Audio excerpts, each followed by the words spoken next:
So ಇವತ್ತಿನ ರೈಡ್ಗೆ ನಾವು ಕೋಲಾರ ಕಡೆ ಹೋಗ್ತಾ ಇದ್ದೀರಿ. ಬನ್ನಿ, ಗಾಡಿ ಒಂಚೂರು ವಾರ್ಮಪ್ ಆಗಲಿ, ಆಗಿದ ತಕ್ಷಣ ಹಂಗೆ ಬೇಗ ಬಿಡೋಣ. ಏನು ಲೌಡ್ ಇದೆ ಗೊತ್ತಾ?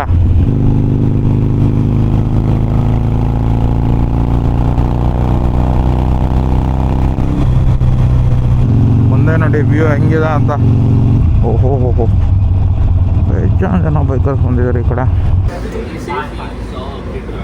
ಓಕೆ, ಇವಾಗ ಬಿಡ್ತಾ ಇದ್ದೀರಿ. ಫ್ಯೂಲ್ ಇಂಜೆಕ್ಟರು, ಆಮೇಲೆ ಇದು ಶೆಲ್ಫು ಇಟ್ಕೊಂಡೇ ರೀ. ಬನ್ನಿ, ನಿಖಿಲ್ ಅವ್ರ ಗಾಡಿ ಓಡಿಸ್ಬೇಕು ಅಂದರು. ನಾವಿವಾಗ ಈ ಆ್ಯರೋ ಫುಲ್ ಸಿಸ್ಟಮ್ Z900 ಓಡಿಸೋಣ. ಕ್ರೇಜಿ ಹೆವಿ ಲೋಡ್ ಇದೆ. ಬಾ ಬಾ, ಏನು ಲೌಡ್ ಇದೆ ಗೊತ್ತಾ?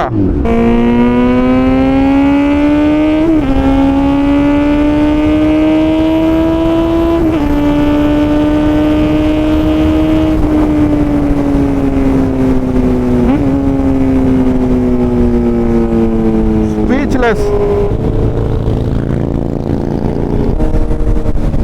ಹೊಸ Z900 ಡೌನ್ ಶಿಫ್ಟು ಅಷ್ಟೇ. ಅಂದರೆ ಇದರಲ್ಲಿ ಆಟೋ ಬ್ಲಿಪ್ಪರು ಕ್ವಿಕ್ ಶಿಫ್ಟರ್ ಬರೋದಿಲ್ಲ. ಮುಂದೆ ಇರೋ Z900 auto blipper, quick shifter, TFT display, ಏನೇನು ಬೇಕು ಹೇಳಿ. ವಾಯ್ಸ್ ಅಸಿಸ್ಟ್ ಕೂಡ ಇದೆ ಅದರಲ್ಲಿ.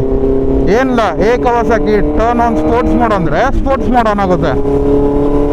ಕ್ರೇಜಿ. ಹೊಸದ್ರಲ್ಲಂತೂ ಹೆವಿ ಟೆಕ್ನಾಲಜಿ ಕೊಟ್ಟಿದ್ದಾರೆ, ಬಟ್ ಲುಕ್ಸ್ ಹಂಗೆ ಕಿತ್ಕೊಂಡ್ಬಿಟ್ಟಿದ್ದಾರೆ. ಅದರಲ್ಲಿ ಹೊಸ GST ಇಂದ 1.5 ಲಕ್ಷ ಜಾಸ್ತಿ ಆಗಿದೆ ಅಂತೆ ಹೊಸ Z900.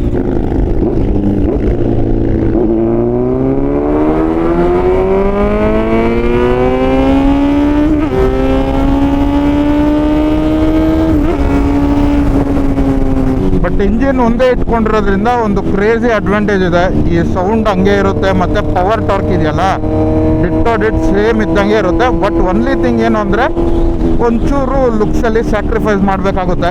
ಅಗ್ರೆಸಿವ್ನೆಸ್ ಒಂಚೂರು ಕಳ್ಕೊಳುತ್ತೆ.